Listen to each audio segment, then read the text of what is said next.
Hello everyone, I Kuldeep Sharma welcome you all to today's session of Daily News Answers where we are going to look at the important news from the Hindu newspaper as well as Indian Express। तो आज 24th of January है and उसी basis पे आपके हिंदू और Indian express में जो भी इंपॉर्टेंट न्यूज आई हैं आज हम उनको डिटेल में कवर करेंगे। Okay, so let's start with the Hindu newspaper first. तो हिंदू न्यूज़पेपर में आज आई फेल्ट लाइक कि आज हमें एडिटोरियल से स्टार्ट करना चाहिए बिकॉज आपके 3 से 4 या आई वुड से 5 एडिटोरियल हैं आज हिंदू न्यूज़पेपर में जो पांचों के पांचों आपके एग्जाम पर्पस के लिए इंपॉर्टेंट है एंड उनकी राइटिंग भी अच्छी आई है इस बार। बेसिकली इसके अंदर जो कंटेंट है वो भी अच्छा है और उनका कंटेक्स्ट भी बहुत अच्छा है। तो इस पर्टिकुलर आर्टिकल को आप रीड करोगे, so this article is regarding what is India's strategy regarding end TB, hashtag end TB का जो हमारा गोल है उसको लेके इंडिया की स्ट्रैटेजी क्या है। Okay, so before we go into this article की आर्टिकल बात क्या करता है, let's understand what exactly is TB. तो I am sure you must have heard of this particular term, या ये वर्ड आपने सुना होगा TB. So TB is basically a particular illness या डिजीज कह सकते हो आप इसको, which is basically which basically stands for tuberculosis। तो tuberculosis एक आपकी infectious disease है जो एक बैक्टीरिया की वजह से होती है। Why I'm emphasizing on bacteria? Because आपके क्लैट में बहुत सिंपल से क्वेश्चंस आते हैं आपके एलेट में कि बेसिकली जो टीबी है, tuberculosis है, ये किससे कॉज होता है, कौन सा पैथोजन है जो इसको कॉज करता है, is it a bacteria, virus, fungi या एनीथिंग, प्रोटोजोआ एक्सेट्रा, इस टाइप से आपके ऑप्शंस आते हैं। So you should know exactly कि जो पर्टिकुलर टीबी डिजीज है it is caused by a bacteria और उस बैक्टीरिया का नाम क्या है। So because it's a bacteria it is known as mycobacterium tuberculosis और इसी पर्टिकुलर बैक्टीरिया के नाम से इस डिजीज का नाम आता है। ठीक है, तो टीबी का जो नाम है वो डिराइव्ड है उसी के बैक्टीरिया से जिस बैक्टीरिया का नाम है माइकोबैक्टीरियम ट्यूबरक्लोसिस और ये एक इन्फेक्शियस बैक्टीरियल डिजीज है। इन्फेक्शियस है मतलब ये ट्रांसमिट हो सकती है, 1 person can get infected from the one who is already infected. तो ये जैसे कोविड-19 था आपका जो आपका एयर ड्रॉपलेट से ट्रैवल कर सकता है, same is the case with TB also. तो अगर कोई इन्फेक्टेड पर्सन है उस इन्फेक्टेड पर्सन से ये किसी और पर्सन को भी इन्फेक्ट कर सकता है। इस वजह से इस पर्टिकुलर डिजीज में कॉशन को बरतना बहुत इंपॉर्टेंट है। अब यहां पे अगला क्वेश्चन ये आता है, क्या टीबी बहुत ही कॉमन है या ये बहुत ही कम सिचुएशन में देखी जाती है, कितना बड़ा इंपैक्ट है। So you should know this that it is one of the most infectious disease of the world. It is one of the most infectious disease which leads to most number of deaths in the world. दुनिया में सबसे ज्यादा infectious disease से जो death होती हैं सबसे number 1 bacteria based disease के ऊपर में नंबर 1 टीबी आता है। And moreover, do you know which country is known as the TB capital of the world? It is our very own country, not a good, nothing to be proud of, but India इस particular ranking में first पे आता है when it's come to number of TB cases in the world as well as number of deaths caused due to TB in the world। तो TB के सबसे ज्यादा cases भी इंडिया में होते हैं और सबसे ज्यादा डेथ भी जो है वो टीबी की इंडिया में ही होती है। अब लेट से आपसे कोई क्वेश्चन पूछे कि व्हाट डू यू थिंक कि इंडिया के अंदर में कौन सी स्टेट होगी जहां पे टीबी सबसे ज्यादा होगी? तो अगर आप इंडिया के अंदर में सारी स्टेट्स में देखोगे तो हर स्टेट्स में आपको केसेस मिलेंगे और जहां जितनी ज्यादा पॉपुलेशन होगी बिकॉज वहां पे कांटेक्ट बहुत ज्यादा हो सकता है, इस वजह से जहां पे ज्यादा डेंसिटी होगी, जहां पॉपुलेशन होगी वहीं पे केस ज्यादा होंगे। And by this logic you can actually identify कि किस स्टेट के अंदर में कौन से नंबर पे आएगा। तो जिसमें जितनी ज्यादा पॉपुलेशन, जितना डेंसली वो पॉपुलेटेड, जहां पे हेल्थ के जो इंफ्रा है वो अच्छा नहीं है, वहां पे आपको केसेस भी ज्यादा मिलेंगे और वहां पे मॉर्टेलिटी रेट भी ज्यादा होगी। एंड बिकॉज ऑफ दिस आपकी जो बीमारू स्टेट्स हैं, बिहार, आपका Madhya Pradesh, Rajasthan, UP, all of these states are the top rankers in terms of states also. And अगर स्टेट वाइज में देखूं तो सबसे ऊपर सबसे मोस्ट पॉपुलेटेड स्टेट जो है आपका UP, that comes at the top when it's come to number of cases of TB as well as number of deaths due to TB also. ठीक है, तो यूपी उसमें आता है और अभी वहां पे कुंभ चल रहा है तो वहां पे और भी ज्यादा टीबी टाइप डिजीज के स्प्रेड होने के चांसेस इंक्रीज हो जाते हैं। ओके, अब also this is a very common misconception कि जो टीबी होती है वो लंग्स में ही होती है, पल्मोनरी टीबी जिससे बोला जाता है, और ये किसी और बॉडी पार्ट को नहीं होती है। बट ऐसा नहीं है, आपका जो ये माइकोबैक्टीरियम ट्यूबरक्लोसिस है ये आपके बॉडी के डिफरेंट पार्ट्स को इंपैक्ट कर सकता है, इफेक्ट कर सकता है, और उसमें सबसे कॉमन जो होती है वो पल्मोनरी टीबी होती है जो बेसिकली आपके लंग्स को इफेक्ट करती है।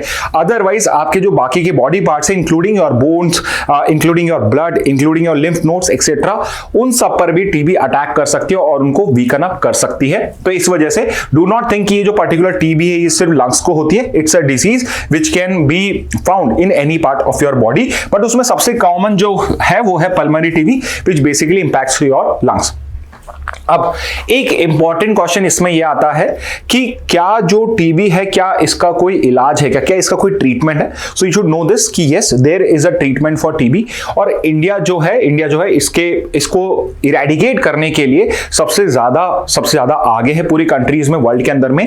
और हमारा खुद का जो हेल्थ प्रोग्राम है उसमें भी सबसे ज्यादा जो हमारा फोकस है it is over eradication of TB. So much so कि WHO ने तो अपना गोल एलिमिनेट करने का, या जो उनके तरीका होता है एलिमिनेट करने का, जो पर्टिकुलर कंडीशंस वो यूज करते हैं, वो पर्टिकुलर ईयर उनका 2030 है, बट इंडिया के लिए वो ईयर 2025। सो रिमेंबर दिस कि जो आपकी टीबी होती है it is totally curable unless वो आपकी बहुत ही वायलेंट फॉर्म ना बन जाए। तो जो कॉमन टीबी जो आप सुनते हैं वो आपकी क्योर करी जा सकती है बाय प्रॉपर ट्रीटमेंट, बट इसके अंदर में आपको न्यूट्रिशन का भी फोकस रखना पड़ता है। सो रिमेंबर दिस कि बिकॉज इसमें न्यूट्रिशन बहुत इंपॉर्टेंट है, तो आप टीबी की केसेस देखते हो कि जो आपकी एकदम लोअर मिडिल क्लास होती है या लोअर क्लास होती है या फिर बीपीएल या पुअर फैमिलीज जो होती हैं, वहां पे टीबी के इंस्टांसेस आपको ज्यादा मिलेंगे। बिकॉज अगर बॉडी में न्यूट्रिशन प्रॉपर नहीं हो, उसकी इम्यूनिटी अच्छी नहीं हो, तो टीबी जो होता है वो इजीली उसके इम्यून सिस्टम पे अटैक कर पाता है और इजीली उस पर्सन में टीबी जो होती है वो पहुंच जाती है। ओके, तो remember this particular facts also. तो यहां पे if you look at the right up, TB burden India आप देखते हो तो ग्लोबल लीडर इंडिया ही है। इंडिया अकाउंट्स फॉर 26%, यानी 1/4 केसेस जो वर्ल्ड के अंदर में होते हैं टीबी के, उसके 1/4 केसेस इंडिया के अंदर में ही होते हैं। एंड नॉट जस्ट इंडिया, यहां पे कि इंडिया में ही नहीं, इंडिया के आसपास की जो कंट्रीज हैं, Bangladesh, Pakistan, all of these are the main sources of TB cases in the world itself. इसके अलावा अफ्रीका के अंदर में भी केसेस होते हैं, डेवलप कंट्रीज में भी केसेस होते हैं, but they form a very minute percentage of the total cases. Majorly जो केसेस हैं they are contributed by the south east Asian countries only, just like India, Pakistan, Afghanistan, Bangladesh. तो all of these are the major contributor of this particular transmission. Yes, it can spread through air. सो ये एक important point है। Remember it's an infectious disease, और specifically जो pulmonary TB होती है वो एयर ड्रॉपलेट्स के through from a person who has particular TB can get into someone who is not infected by this particular disease. इसके बाद अगर हम आगे करें, सो आई टोल्ड यू कि जो टीबी होती है वो उसका क्योरेबल है। तो यस, आप अगर प्रॉपर मेडिसिन लो तो आपकी क्योर हो सकती है। However there is one issue which has arisen in some recent time, which is basically कि कुछ टीबी जो है वो भी उसका भी इम्यून सिस्टम थोड़ा वर्क करके थोड़ा इवॉल्व हो चुका है, एंड उस वजह से आपकी जो कुछ टाइप्स ऑफ टीबी हैं जो ड्रग रेजिस्टेंट हो चुके हैं। विच मीन्स कि जो आप नॉर्मल टाइम में टीबी के लिए ड्रग्स यूज करते हो, मेडिसिन यूज करते हैं, वो ड्रग्स आपके यूज उस पर वर्क नहीं करेंगे। विच मीन्स आपको थोड़ी और भी हायर ग्रेड की मेडिसिन को लेना पड़ेगा। हायर ग्रेड की मेडिसिन लेने में वैसे कोई इशू नहीं है। द ओनली इशू इज कि जब आप बहुत हायर ग्रेड की मेडिसिन लेते हैं तो उनके साइड इफेक्ट्स भी होते हैं, जिस वजह से इट इज पॉसिबल कि आपकी टीबी शायद सही हो जाए, बट उस वजह से कोई और आपके ऑर्गन जो है, स्पेसिफिकली और किडनी, लिवर, ये सब डैमेज होने के चांसेस बढ़ जाते हैं। Still drug resistant TB is a new violent form of TB, जिस वजह से आपके जो नॉर्मल ड्रग्स होते हैं, first line of TB drugs, first line मतलब जो सबसे पहले आपको दी जाते हैं, वो आप पे वर्क करना बंद कर जाते हैं और अब आपको second line of TB drugs provide किए जाते हैं। ठीक है, अब यहां तक तो ठीक है कि यहां पे आपका सेकेंड लाइन ऑफ ड्रग है। However, कुछ पर्टिकुलर केसेस में इट हैज बीन ऑब्जर्व्ड कि कुछ पेशेंट्स ऐसे मिले हैं जिसके अंदर में हमें second line of TB drugs भी वर्क नहीं करते। सो वी सी कि इसके अंदर टीबी का बैक्टीरिया है, हमने उसको फर्स्ट लाइन ऑफ ड्रग्स दिया, उस पर वो वर्क नहीं करे, हमने उसको सेकेंड लाइन ऑफ ड्रग्स दिए, वो भी उस पर वर्क नहीं करे। विच मीन्स कि यहां पे जो आपके पास करंटली जो आपके पास ड्रग्स अवेलेबल है उससे आप टीबी को क्योर नहीं कर सकते, इट बिकम्स इनक्यूरेबल। तो यहां पे जो ड्रग रेजिस्टेंट टीबी होती है उसको हम दो टाइप से डिनोट करते हैं। एक तो होता है MDR TB, multi drug resistant TB, और इसके अलावा जो सेकंड होता है that is known as XDR TB, extremely drug resistance. तो एक तो है मल्टी ड्रग यानी मल्टीपल ड्रग्स नहीं वर्क करते बट कुछ और करते हैं, और एक है XDR TB which is extremely drug resistant TB, जिसके अंदर में आपके जो जितने भी मेजर अभी करंटली ड्रग्स आपके पास अवेलेबल हैं कोई भी उसमें वर्क नहीं पड़ता। तो इस पर्टिकुलर केस के अंदर में टीबी को यहां पे क्योर कर पाना बहुत मुश्किल होता है। अब कई बार ये क्वेश्चन भी आता है, क्योंकि यूजुअली आप कभी भी कोई राइटअप पढ़ोगे उसमें लिखा हुआ नहीं होता है, क्या ट्यूबरक्लोसिस का कोई वैक्सीन भी है क्या टीबी का कोई वैक्सीन भी होता है क्या? So yes, there is a vaccine for TB also, जिसको हम BCG वैक्सीन बोलते हैं, BCG वैक्सीन बोलते हैं। एंड आपका काम यह है कि जो BCG है, ये वैक्सीन जो टीबी की है, ये एक और डिजीज के लिए, it's a chance find, but ये पर्टिकुलर वैक्सीन एक और डिजीज के लिए, इन्फेक्शियस डिजीज के लिए आपकी वैक्सीन की तरह वर्क करती है। So you can mention it in the comment box कि वो कौन सी डिजीज है जिसके लिए हम BCG वैक्सीन को और यूटिलाइज करते हैं। यू शुड नो कि टीबी की वैक्सीन भी है, that is known as BCG vaccine. Okay, तो यहां पे कई बार ये होता है।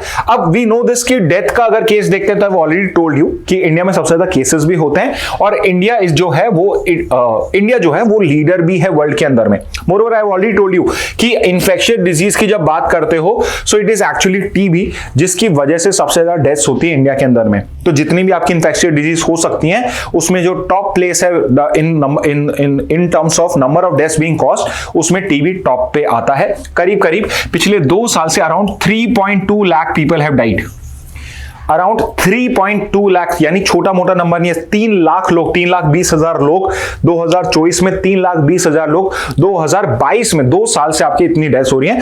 ऑल्दो ये जो पर्टिकुलर नंबर है कई सालों में रिड्यूस हुआ है। एक टाइम था जब ये 5 लाख को भी क्रॉस करता था, 7-8 लाख रुपए, 7-8 लाख तक इसका नंबर होता था, बट अब हर साल 3,20,000, which is also not a very small number, but 3,20,000 लोग इंडिया में रोज एक पर्टिकुलर ऐसी डिजीज से उनकी डेथ होती है जो क्योरेबल है। ओके, तो यहां पे this particular fact also becomes important for you all. अब यहां पे ऐसा नहीं है कि आपकी गवर्नमेंट जो है वो वर्क नहीं कर रही है। हम कई सालों से एक पर्टिकुलर प्रोग्राम को यहां पे रन कर रहे थे जिसका नाम था national TB control programme, NTCB करके आपका एक पर्टिकुलर प्रोग्राम, NTCB करके आपका एक पर्टिकुलर प्रोग्राम कई सालों से लॉन्च करा हुआ था। उसके बाद इसको हमने थोड़े टाइम पहले चेंज करके रिवाइज NTCB करा था, जिसमें हमने हमारे गोल्स को और इंप्रूव किया, एंड फाइनली अब हमने इसको 2017 के अंदर में रीब्रांड करा as NTEP, national tuberculosis elimination programme. पहले हम कंट्रोल की बात कर रहे थे, बट अब हम यहां एलिमिनेशन की बात कर रहे हैं। सो करंटली प्रोग्राम का नाम क्या है? It is NTEP, national tuberculosis elimination programme. तो जो आपका टीबी को एलिमिनेट करने का प्रोग्राम है उसका नाम है NTEP। ओके, अब यहां पे मेजरली फोकस क्या है? So our focus is basically on those individuals या ग्रुप्स ऑफ इंडिविजुअल्स जो basically high risk group form करता है। So I have already told you कि आपके टीबी के अंदर में nutrition place a very important role. तो जहां पर भी अंडर न्यूट्रिशन होता है, जहां पर भी आपके लंग्स वीक हो सकते हैं, सिलिकोसिस, डायबिटीज एक्सेट्रा, वहां पर अब आपका ज्यादा फोकस रहता है। तो वो पर्टिकुलर स्टेट्स जहां पे अंडर न्यूट्रिशन का लेवल ज्यादा है वहां पे आपको टीबी के केसेस भी ज्यादा मिलेंगे, इसलिए यहां पे फोकस जो है वो आपका उस साइड में ज्यादा रहता है। अब अगेन इसका ट्रीटमेंट क्या है? सो आपका जो पर्टिकुलर NTEP प्रोग्राम है इसके अंदर में फ्री ऑफ कॉस्ट आपको ट्रीटमेंट दिया जाता है। और वेरी इंपॉर्टेंटली इंडिया के अंदर में 95% ट्रीटमेंट इनिशिएशन रेट है। अब इसका मतलब क्या है कि इन केस अगर कोई पर्टिकुलर पर्सन हॉस्पिटल जाता है, और यहां पे ये कॉमन आपकी स्ट्रैटेजी रही है कि कोई भी पर्सन जो अंडर न्यूट्रिशन लगता है और उसके सिम्टम्स सिमिलर है एज कंपेयर टू टीबी, तो उस पर्टिकुलर केस में उसका टीबी का टेस्ट किया जाता है, डायग्नोस किया जाता है, और 95% केसेस के अंदर में टीबी का जो क्योर है, ट्रीटमेंट है, उसको इनिशिएट कर दिया जाता है। तो जितने भी नोटिफाइड केसेस होते हैं 95% केसेस में उनका जो ट्रीटमेंट है वो इनिशिएट किया जाता है। And that is one of the reason कि जहां पे आपके पहले डेथ रेट बहुत हाई होती थी टीबी केस में, अब वो डेथ रेट आपकी हाई नहीं है। Okay, but still there is a long way to go. So for example, this year itself 2025, this was supposed to be the last year for India to achieve its goal. तो 2025 India ने decide करा था कि हम जो end TB का गोल है WHO का, हैशटैग एंड टीबी का जो आपका गोल है WHO का, जो 2030 में WHO ने डिसाइड करा है, 2030 तक अचीव करने का डिसाइड करा है, हम उस पर्टिकुलर गोल को 2025 में अचीव कर लेंगे। हाउएवर ये गोल हमने 2017 में डिसाइड किया था and in between we had 3 bad years of Covid also, उस वजह से भी ये पर्टिकुलर प्रोग्रेस हम नहीं कर पाए। तो ऑल्दो अभी भी हमारा जो टीबी इरेडिकेशन का गोल है एज ऑफ नाउ हमने चेंज नहीं करा, it is still 2025, but may be in future अब इस साल में हमें उसको चेंज करके कोई और हमारा टारगेट करना पड़ेगा। अब यहां पे एक इंपॉर्टेंट बात यह है कि जब मैं कह रहा हूं टीबी इरेडिकेशन या यहां पे एंड टीबी का गोल क्या है, तो रिमेंबर टीबी इरेडिकेशन का मतलब या किसी डिजीज को इरेडिकेट करने का मतलब ये नहीं होता कि हम उसे 100% रिमूव कर दें, which means there would never be any case या कोई भी ऐसा पर्सन नहीं होगा जिसकी अब टीबी से डेथ नहीं होगी, although that is a idealistic situation. But यहां पे जब मैं इरेडिकेटिंग टीबी की बात करता हूं तो यहां पे मेरे दिमाग में चल रहे होते हैं मेरे ग्लोबल एंड टीबी आपके गोल्स। तो एंड टीबी गोल्स क्या है? तो पहला है 90% रिडक्शन इन टीबी डेथ्स। जितनी भी मेरे टीबी की डेथ्स होती हैं उसमें 90% में रिडक्शन होना चाहिए, यानी अगर पहले 100 लोग मरते थे तो अब आई वांट कि बाय दिस पर्टिकुलर ईयर, जो भी मेरा गोल है 25 है 2030 है, मेरे 100 की जगह अब सिर्फ 10 लोगों की डेथ हो रही हो। Second is 80% reduction in new TB cases. I have to make sure कि जितने मेरे टीबी की केसेस आते हैं उसमें 80% रिडक्शन, व्हिच मींस 100 केसेस आ रहे हैं तो अब बस 20 केसेस ही मेरे आने चाहिए।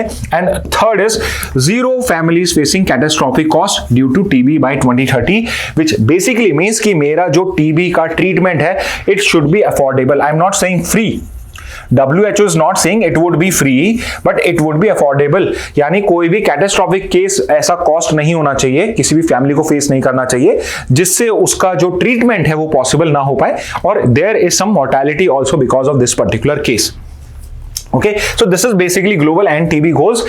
WHO का यहाँ पे टारगेट 2030 का है, बट इंडिया ने इसमें टारगेट अपना 2025 का रखा है, 5 years ahead of the global target. Probably we have to change it, but let's see how we going to do by the end of this particular. Maybe government थोड़ा अच्छा work करके इसको अचीव भी कर ले. So what exactly is the way forward?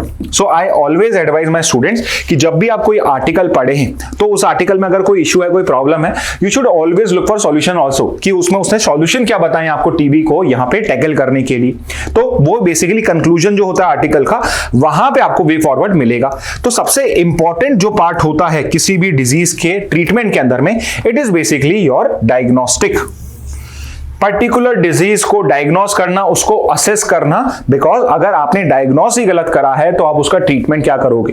किसी person के a disease है और आप बी की दवाई दे रहे हो तो यहां पे ए की डिजीज भी उसकी कंटिन्यू हो रही है, at the same time be की जो पर्टिकुलर दवाई उसको दी जा रही है उसकी बॉडी अननेसेसरी उस पर्टिकुलर दवाई को वहां पे कंज्यूम कर रही है। So it becomes very important कि आपका जो डायग्नोस्टिक सिस्टम है वो वहां पे बेटर हो, as well as treatment supply chain.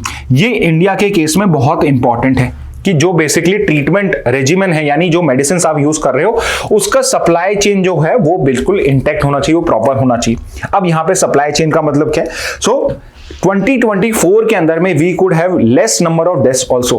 2024 में जो 3.2 लाख का डेथ का नंबर है, लास्ट ईयर से हमने उसमें कुछ रिडक्शन नहीं करा है। मतलब जो हम हर साल का एक पर्टिकुलर टारगेट रखते हैं कि इस साल 3,20,000 डेथ्स हुई हैं तो एटलीस्ट 3 लाख तो हो या 3,20,000 से कम हो, बट हमारी जो डेथ्स का जो पर्टिकुलर डेटा है उसमें इस साल भी उतनी डेथ हुई है। And one of the reason was कि इस बार 2024 में वी हैड पॉसिटी और shortage of medicine for TB. TB की प्रॉपर मेडिसिन नहीं थी, इस वजह से बहुत सारे लोगों को प्रॉपर ट्रीटमेंट नहीं मिला, तो इस वजह से भी डेथ हुई है। Second, very importantly, train health care personnel in TB detection and treatment. So we can not just limit ourselves to doctors only, कि ये उन्हीं का ही काम है।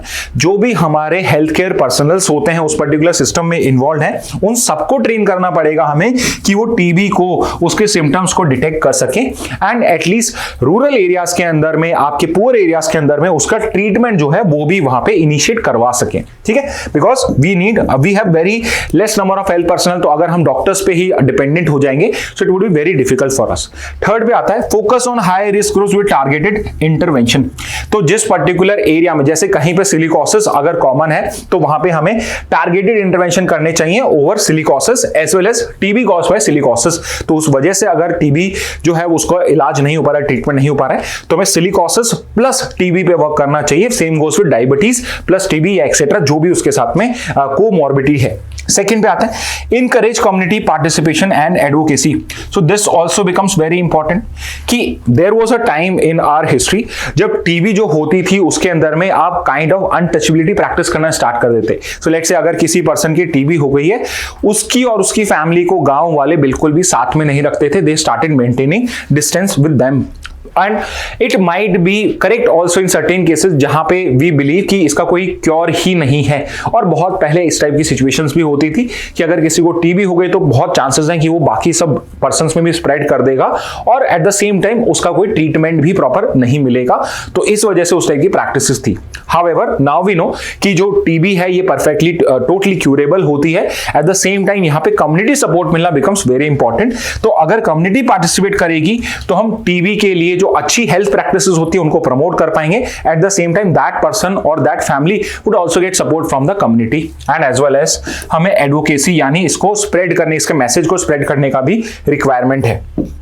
And finally, leverage successful global practices and tailor them to India's context. So we have very many examples of good practices from African continent, जहां पे उन्होंने अच्छे practices करके, proper treatment करके, proper practices को apply करके वहां पे TB को control करा है। तो India can also learn from those particular examples. We are not saying that India has not learned its lesson, but India के अलावा बाकी countries से भी India अपने lessons learn कर सकता है। Okay? तो this was regarding your TB. Okay? Okay, so next news पे मूव करते हैं। Next is basically your editorial. तो यहाँ पे आपके हिंदू में ही एक और एडिटोरियल है regarding basically Election commission of India.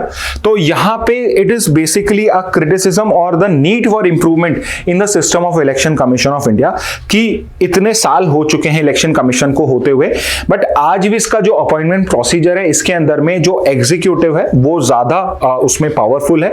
Executive powerful होने से नुकसान क्या है? Executive is basically constituted of a single party. जैसे अभी आपके एग्जीक्यूटिव यानी प्राइम मिनिस्टर एक्सेट्रा बीजेपी से बिलोंग करते हैं and it is basically your BJP and one cabinet minister which is basically going to decide on the appointment. इसके अलावा यहां पे ही this particular person is also showcasing certain instances where Election Commission seem to be biased towards the ruling party, यानी BJP के situation में वो वहां पे आपका थोड़ा बहुत उसका झुकाव दिख रहा है। ये पर्टिकुलर इंस्टांस में इन्होंने पॉइंट करा है, विच मींस कि एक इलेक्शन कराने वाली बॉडी का न्यूट्रल होना बहुत इंपॉर्टेंट है। तो इसी कंटेक्स्ट में इन्होंने ये पर्टिकुलर कुछ इंस्टांस दिया और उसके बाद कुछ रिकमेंडेशंस भी प्रोवाइड करी कि कैसे हम इलेक्शन कमीशन को बेटर कर सकते हैं। सो बिकॉज यहां पे फिर से इलेक्शन कमीशन है, so let's understand, let's go through the basics of election commission of India. Okay, and very importantly tomorrow is very important for election commission of India because you can say कि 25th of January is going to be election commission of India day. Why? Because it is on this particular date only कि आपके election commission of India को constitute किया गया था। So that's why yes, tomorrow's date becomes important for election commission of India। और यहाँ पे he has suggested, this particular author has suggested certain recommendation to election commission of India कि वो कैसे अपना reputation better कर सकती है, as well as it can set an example for other election commissions of the world to follow also। ठीक है, तो इलेक्शन कमीशन ऑफ इंडिया जिसका एस्टेब्लिशमेंट जनवरी 25th 1950 को हुआ था। So remember this particular date, this is the date of establishment of election commission of India under article 324 of the constitution. So because ये article 324 के अंदर में ही कॉन्स्टिट्यूटेड है, which means election commission of India is a constitutional body. So it's a constitutional body and what is the role of election commission? तो election commission का mainly एक ही काम है जो उसके नाम में लिखा है, which is basically to conduct elections, to conduct free and fair elections। आपको स्वतंत्र और एकदम fair elections कराने हैं इंडिया के अंदर में। That is the main role and responsibility of the election commission of India। Where is the headquarter of this particular body? So इसका जो headquarter है वो न्यू दिल्ली के अंदर में है और election commission को बोला जाता है निर्वाचन सदन। बेसिकली इलेक्ट करने वाली बॉडी का जो डिपार्टमेंट है वो ही इसके हेडक्वार्टर का नाम है। न्यू दिल्ली के अंदर में ये पर्टिकुलर आपका हेडक्वार्टर सिचुएटेड है। अब आपका इसका स्ट्रक्चर कैसा है कि इसके अंदर में बेसिकली कैसे कैसे मेंबर्स होते हैं, सो कंपोजिशन क्या है मेनली वो आपको पता होना चाहिए। सो you should know this. Currently आपका जो इलेक्शन कमीशन ऑफ इंडिया है इसके अंदर में इट्स अ 3 मेंबर बॉडी। इसमें 3 मेंबर्स होते हैं, एक इसमें चीफ इलेक्शन कमिश्नर होता है और 2 इसके अंदर में इलेक्शन कमिश्नर्स होते हैं। ओके एंड यहां पे एक सिलेक्शन कमेटी होती है जो प्रेसिडेंट को लोगों के नाम रिकमेंड करती है कि कौन कौन यहां पे चीफ इलेक्शन कमिश्नर बन सकता है, कौन इलेक्शन कमिश्नर बन सकता है. So remember there is one chief election commissioner and up to 2 election commissioner. Basically 2 election commissioners आपके यहां पे होते हैं. They are equal in status also. तीनों लोगों का स्टेटस जो है हायरार्की के अंदर में वो सेम होता है. ऑल्दो यहां पे ये एक चीफ इलेक्शन कमिश्नर डिनोट किया जाता है, but you can call him as one among the equals only ही माना जाता है, विच मींस बेसिकली सीईसी और ईसी का जो स्टेटस है वो सेम ही रहता है. Okay next, appointment by the president on the advice of selection committee. एक सिलेक्शन कमेटी होती है जो प्रेसिडेंट को रिकमेंड करती है कि आपको किसको अपॉइंट करना है. उस सिलेक्शन कमेटी में प्राइम मिनिस्टर होता है, लीडर ऑफ अपोजिशन होता है और एक कैबिनेट मिनिस्टर होता है nominated by the prime minister. तो ये सिलेक्शन कमेटी जो इसके पास में नाम सर्च कमेटी भेजती है, उसमें से एक पर्सन को सीईसी और 2 पर्सन को इलेक्शन कमीशन के लिए यहां पे रिकमेंड कर सकता है. And that is basically done by the president of India. यानी प्रेसिडेंट अपने हैंड एंड सील के अंदर में उसको यहां पे ये पर्टिकुलर ऑफिस देता है. इसके बाद इसका टेन्योर क्या होता है, तो जो भी चीफ इलेक्शन कमिश्नर होता है या इलेक्शन कमिश्नर जो होते हैं, इनका टेन्योर होता है 6 इयर्स और 65 इयर्स, whatever is earlier. तो अगर आपका जो चीफ इलेक्शन कमिश्नर है उसकी एज 65 इयर्स हो गई है तो वो अब आपका रिटायर हो जाएगा या उसको सुपर एनुएट कर दिया जाएगा. और मैक्सिमम इसका जो टेन्योर होता है वो 6 साल का होता है. ओके सो करेंटली अभी आपके जो सीईसी है उनका टेन्योर भी आपका फरवरी में एंड होने वाला है. सो फरवरी में we are going to get a new chief election commissioner, so that time also it would become important for you. So what you can do is you can mention me in the comment box India के पहले chief election commissioner कौन थे. So current तो राजीव कुमार है. I am asking you India के पहले chief election commissioner कौन थे, यानी कि इंडिया का जो पहला आपका जनरल इलेक्शन हुआ था वो किस चीफ इलेक्शन कमिश्नर ने कंडक्ट कराया था. इनका रिमूवल हो सकता है क्या, कि अगर इन्होंने कोई कुछ भी ऐसा काम किया जो अगेंस्ट द कॉन्स्टिट्यूशन जाता है, विच is basically of the kind जिसके अंदर में आपका कुछ मॉरल टर्पिट्यूड दिखता है, तो क्या उनको रिमूव किया जा सकता है उनकी पोस्ट से. So answer is yes. जो चीफ इलेक्शन कमिश्नर है उसको इक्विवेलेंट माना गया है टू द सुप्रीम कोर्ट जज, at least when it's come to removal procedure. तो जिस तरीके से आप सुप्रीम कोर्ट जज को रिमूव करते हो सेम प्रोसीजर सीईसी के लिए लगता है. और सुप्रीम कोर्ट के जज को कैसे रिमूव किया जाता है, so it is basically by the process of impeachment. तो जैसे आपके सुप्रीम कोर्ट के जज को पार्लियामेंट इंपीच करती है, same procedure is to be utilized for removal of chief election commissioner also. And does the same standards apply to election commissioners? So answer is no. Election commissioners को same level of safety of tenure नहीं provide करा गया, security of tenure provide नहीं करा गया है. Simply अगर chief election commissioner recommend करता है president को, ये जो 2 में से एक particular person है, ये particular person जो है ये eligible नहीं है या ये deserve नहीं करता है, obviously there would be proper grounds for it, तो वो इसके recommendation पे इलेक्शन कमिश्नर्स को यहां पे रिमूव कर सकता है. ओके अब आते हैं हम इनके फंक्शंस क्या है. So you should know this very simply कि इलेक्शन कमीशन का मेन काम है इलेक्शंस कराना. तो जितने भी इंपॉर्टेंट ऑफिस हैं, prime minister, vice president and Lok Sabha, Rajya Sabha, state legislative assembly और अगर स्टेट में है स्टेट लेजिस्लेटिव काउंसिल, तो ये जो 6 इलेक्शंस होते हैं ये आपका इलेक्शन कमीशन कंडक्ट कराता है. यानी प्रेसिडेंट का इलेक्शन, वाइस प्रेसिडेंट का इलेक्शन, लोकसभा का इलेक्शन, जो मेंबर ऑफ पार्लियामेंट्स होते हैं उनका इलेक्शन, राज्यसभा में भी मेंबर ऑफ पार्लियामेंट्स का इलेक्शन, स्टेट लेवल के इलेक्शन जो होते हैं लेजिस्लेटिव असेंबलीज के, लेजिस्लेटिव काउंसिल्स के, उनके इलेक्शंस भी आपका प्रेसिडेंट ही कंडक्ट कराता है. Okay and including president, vice president.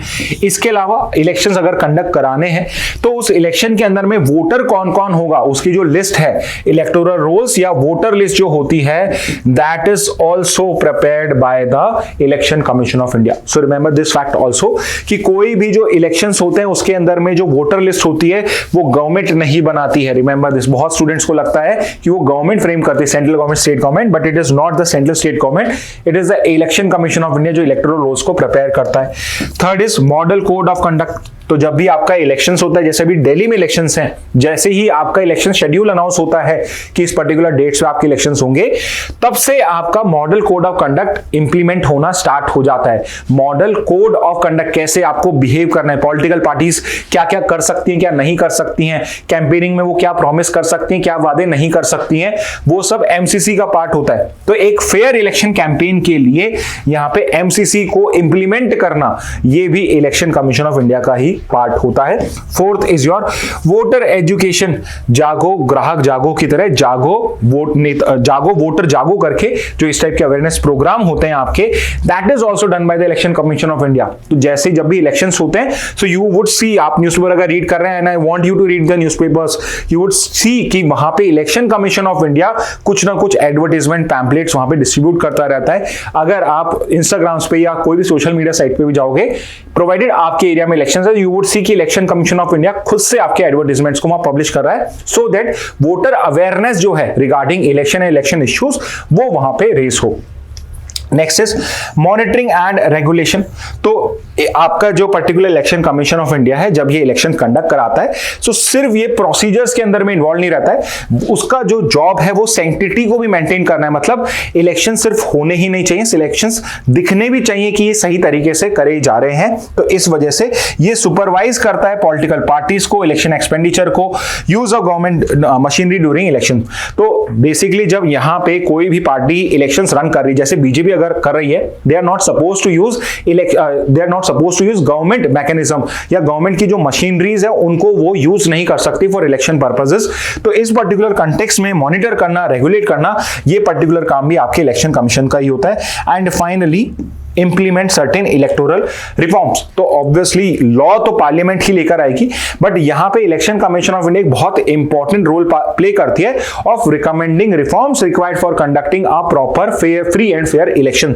तो फ्री एंड फेयर अगर हमें इलेक्शंस करवाने हैं तो election commission of India recommend करेगी पार्लियामेंट को कि हमें किस टाइप के लॉस को क्रिएट करना रिक्वायर्ड है। Okay, so this is basically the job of your election commission of India. And यहां पे जो पर्टिकुलर आर्टिकल है, इट इज बेसिकली आर्ग्यूइंग कि यहां पे जो इसके फंक्शंस हैं, इन फंक्शंस को और भी न्यूट्रलिटी के साथ और भी फेयर कंडक्ट के साथ यहां पे इलेक्शन कमीशन को कंडक्ट करने की रिक्वायरमेंट है। ओके, तो this particular article is on that basis only. ठीक है, एक और हम एडिटोरियल ही आज देख रहे हैं which is basically regarding WHO is right, it is a title. और इसके अंदर में basically it has been argued कि यूएस ने या डोनाल्ड ट्रंप ने जो डिसीजन लिया है कि यूएसए को वो WHO से बाहर निकाल देगा, which means USA would no longer be part of world health organization. That is not a good decision for the US as well as for WHO। और यहां पे एक पर्टिकुलर इन्होंने इफेक्ट की बात करी है which is butterfly effect. And what exactly is butterfly effect? So butterfly effect is basically कि कई बार कोई बहुत छोटा सा आप उसमें चेंज करते हो जो पर्टिकुलर सिस्टम चल रहा होता है, और उस वजह से एक particular chain of effect start हो जाता है। सो बटरफ्लाई इफेक्ट को आप डोमिनो इफेक्ट से भी कर सकते हो कि domino, I hope you understand कि अगर आपने एक ताश का पत्ता, उससे पूरा घर बना हुआ है और आपने एक ताश का पत्ता हटाया तो बाकी का पूरा जो आपने महल टाइप बनाया है वो पूरा का पूरा आपका क्रम्बल डाउन हो जाएगा। तो similarly butterfly effect is basically कि एक पर्टिकुलर चेंज की वजह से जो कैस्केडिंग इफेक्ट्स होते हैं उस वजह से you do not even know कि उसके क्या रिपरकशन हो सकते हैं। तो उस कंटेक्स्ट में ये पर्टिकुलर आपका WHO और यूएस की मेंबरशिप से रिलेटेड एक पर्टिकुलर आर्टिकल आया है। अब यहां पे why it is problematic, because world health organization जो है यूएन की important body and as the name suggest global health के लिए सबसे इंपॉर्टेंट ऑर्गेनाइजेशन कोई है तो वो WHO है। तो ये स्टैंडर्ड्स भी लेट डाउन करती है, यहाँ पे कंट्रीज को ये अवेयर भी कराती है किस टाइप के डिजीजेस हैं, और हमें अगर ग्लोबल लेवल पे डिजीजेस को यहाँ पे सप्रेस करना है, उनको इरेडिकेट करना है, तो यहाँ पे हमें किस टाइप से फंक्शन करना है। एंड डू नॉट थिंक कि यहां पे WHO ने पहले कभी कुछ अचीव नहीं करा है। For example we have example of small pox. Small pox was a very big infectious disease, पहले बहुत कॉमन होती थी, आज ये वर्ल्ड से इरेडिकेट हो सकी है because of efforts of WHO and obviously the member countries of WHO।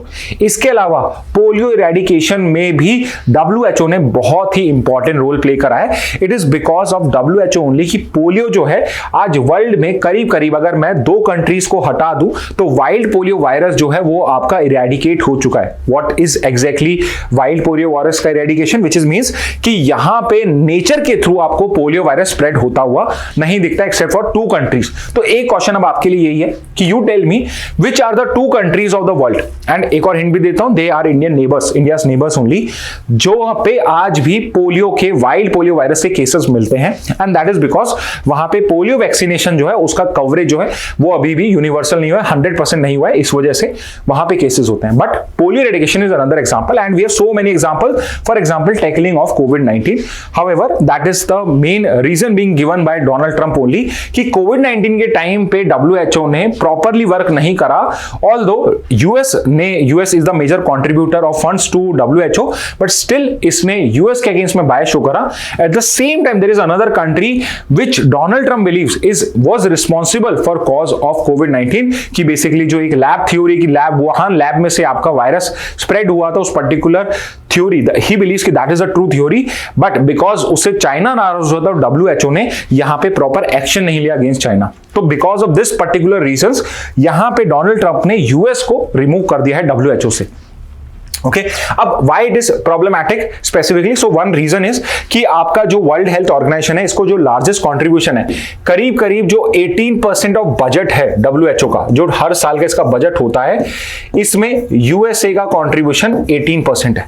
So out of the total budget contribution by the countries, 18%, 1/5 is alone contributed by one single country USA, which means करीब करीब 18% जो कई करोड़ों में होगा वो अब WHO के पास में नहीं होगा. सो ऑब्वियसली पहले ही यहां पे फंड का क्रंच है और अब ये और भी ज्यादा होता जाएगा.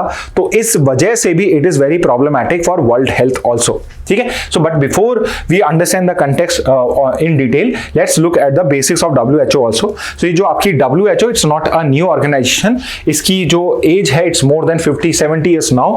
1948 में अप्रैल 7 को इसको कॉन्स्टिट्यूट किया गया था.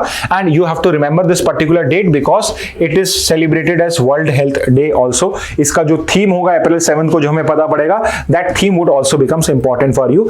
अप्रैल 7 1948 को इसका हमने कॉन्स्टिट्यूशन या एस्टैब्लिशमेंट किया था. अब इसका हेडक्वार्टर कहां पे? So it's headquartered at Geneva, जहां पे बहुत सारे आपके जो यूएन की बॉडीज हैं उनका हेडक्वार्टर है. ठीक है. Parent organization is United Nations. But remember ये यूएन की जो है ये एक एफिलिएटेड बॉडी है. ये यूएन के अंडर में नहीं आती, यूएन के साथ में काम करती है. ठीक है. ऑब्जेक्टिव क्या है? To achieve the highest possible level of health for all people globally. Not a group of people, but हर सब लोगों के लिए जो भी highest level of health possible है उसको अचीव करना इज द गोल ऑफ आपका WHO. यानी इसका कभी भी कोई ऑब्जेक्टिव फुलफिल नहीं हो सकता है. इट्स अ कंटिन्यूइंग प्रोसेस कि हमें हमेशा जो भी हाईएस्ट पॉसिबल लेवल हो सकता है उसको अचीव करते रहना है. अब स्ट्रक्चर क्या है इसका? तो स्ट्रक्चर इसके अंदर में सबसे इंपॉर्टेंट बॉडी है वर्ल्ड हेल्थ असेंबली. सो जितने भी वर्ल्ड WHO के मेंबर कंट्रीज होते हैं वो सब वर्ल्ड हेल्थ असेंबली के पार्टिसिपेंट्स होते हैं and it is the highest decision making body. तो जितने भी इंपॉर्टेंट डिसीजन WHO लेता है कि लेट्स से 2025 के अंदर में हमें किस पर्टिकुलर डिजीज को सबसे प्रायोरिटी पे रखना है, टारगेट करना है, all of these decisions are taken by world health assembly. किस पर्टिकुलर डिजीज के लेकर हमें क्या यहाँ पे फंडिंग रखनी है, किस तरीके से हर इस साल का हमें हेल्थ का एजेंडा सेटअप करना है, everything is done by world health assembly. तो साल में एटलीस्ट एक एनुअल कॉन्फ्रेंस की होती है एंड जितने भी आपके मेंबर कंट्रीज हैं WHO के 194, all of these are represented there. Okay. Meets annually to set policies, approve budgets etcetera and appoint the director general. Director general जो होता है that is the main authority. तो जो हेड होता है WHO का that is director general. So again another question for you जो आप आंसर कर सकते हो. Who is the current director general of WHO? Who is the current director general of WHO? ठीक है. तो ये आप आंसर कर सकते हैं. इसके अलावा इसमें आपकी वर्ल्ड हेल्थ असेंबली होती है. There is a executive board also. So world health assembly तो साल में एक बार मिलता है, एक बार का वो पॉलिसी को सेटअप कर देता है. डे टू डे जो इसके डिसीजंस होते हैं that are implemented by the executive board, जो करीब करीब 34th हेल्थ एक्सपर्ट्स के थ्रू रिप्रेजेंटेड होता है. Again not from a single country, they are the best of their country एंड बहुत सारी कंट्रीज के लोग इसके अंदर में रिप्रेजेंटेशन गेन करते हैं. And the most important office is the director general, जो यहां पे मेजरली आपके डिसीजंस को इंप्लीमेंट करता है. He is basically also there to for advocacy also, कि वो अलग अलग कंट्रीज में जाता है and he represents the WHO in different forums also, international as well as national forums also. तो यहां पे and yes we have regional office also. World के डिफरेंट रीजन्स में we have 6 regional offices to cater to different parts. तो main body Geneva में बैठती है, बाकी 6 अदर आपके एरियाज में उसके रीजनल ऑफिसेस भी हमने एस्टैब्लिश करे हैं. एंड इसके फंक्शंस क्या होते हैं?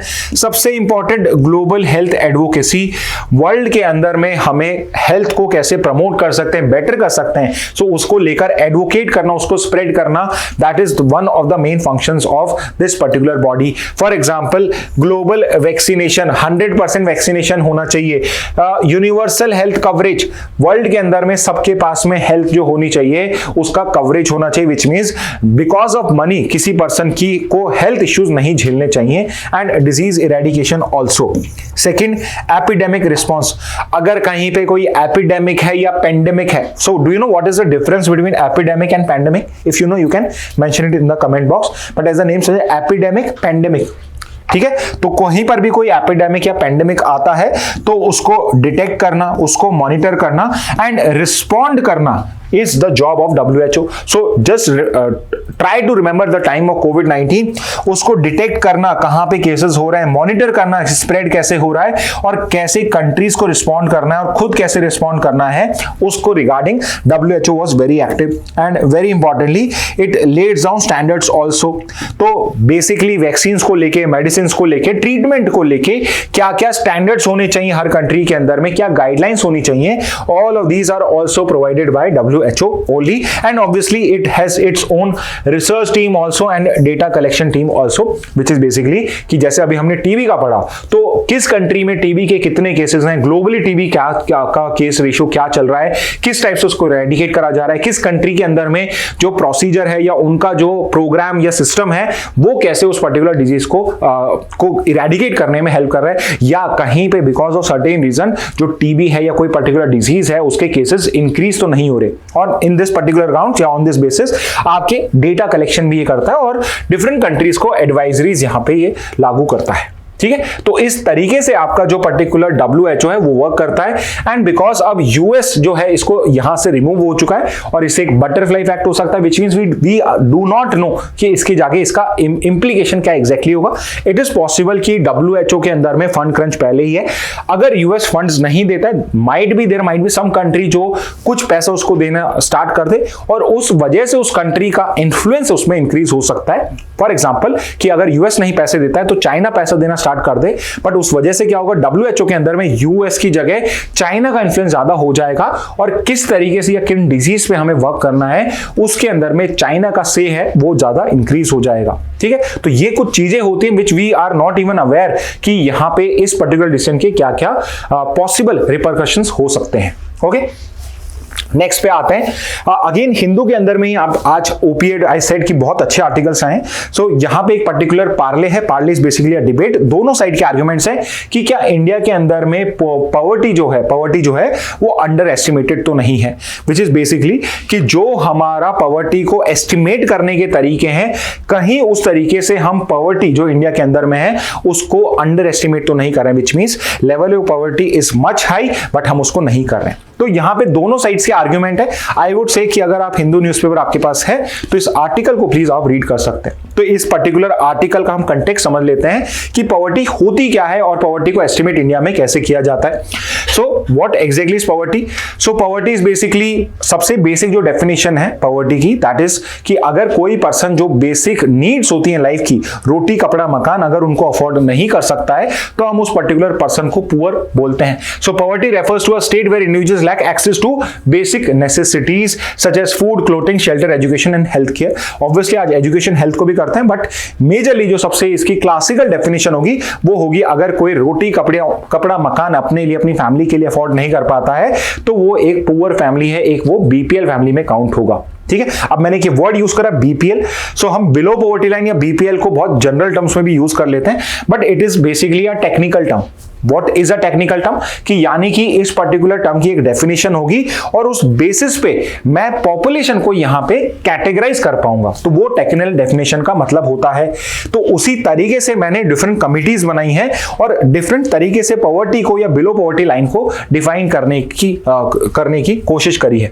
तो सबसे पहले मैंने 1962 में कोशिश करी थी, जब मैंने एक वर्किंग ग्रुप, मैं मतलब आपकी इंडियन गवर्नमेंट, उसने एक वर्किंग ग्रुप क्रिएट करा था 1962 में, और उस वर्किंग ग्रुप ने सबसे पहले पॉवर्टी को हमें कैसे कैलकुलेट करना चाहिए, कैसे हमें डिसाइड करना चाहिए कौन पुअर है कौन नहीं है, उसका हमें क्राइटेरिया प्रोवाइड करा। एंड आई एम श्योर आपने अगर अभी 10th क्लास तक तो आपने पढ़ाई करी है, तो वहां पर भी आप पढ़ोगे तो यू मस्ट हैव हर्ड कि अगर कोई पर्सन दिन के 2400 कैलोरीज रूरल एरियाज में उसे मिल रहे हैं और 2100 कैलोरीज उसे अर्बन एरियाज में मिल रहे हैं, तो वो अबव पॉवर्टी लाइन है। मतलब उसकी बेसिक जो रिक्वायरमेंट है, फूड की रिक्वायरमेंट अगर वो फुलफिल करता है एज पर 1962, तो मैं उसको पुअर नहीं मानता हूं। तो दैट वाज द सबसे क्रूड क्राइटेरिया, सबसे basic criteria to determine poverty. तो अभी मैंने रोटी कपड़ा मकान नहीं, मैं सिर्फ रोटी पे वर्क कर रहा हूं, विच इज बेसिकली कि कैलोरीज पर डे अगर इतनी आ रही है रूरल एरियाज में और 2100 आ रही है आपके अर्बन एरियाज में, तो that person is not poor. अब यहाँ पे 2400 रूरल में और 2100 अर्बन में क्यों? दैट इज बिकॉज कि इट इज बिलीव कि रूरल एरियाज के अंदर में फिजिकल जो वर्क होता है वो ज्यादा करते हैं, खेती बाड़ी वो करते हैं, तो उस खेती के काम के अंदर में उन्हें ज्यादा कैलोरीज रिक्वायर्ड, ज्यादा एनर्जी रिक्वायर्ड होती है। सो इसलिए यहाँ पे 2400 कैलोरीज, एंड अर्बन के लोग थोड़े काउच पोटैटोज होते हैं, तो वहां पे 2100 rural 2100 calories per day for urban area. So that is how I calculated. Okay, but with time I have decided, या आई से मतलब यहाँ पे गवर्नमेंट है कि वी हैव डिसाइडेड कि हमें इसके अंदर में थोड़ा चेंज करना पड़ेगा।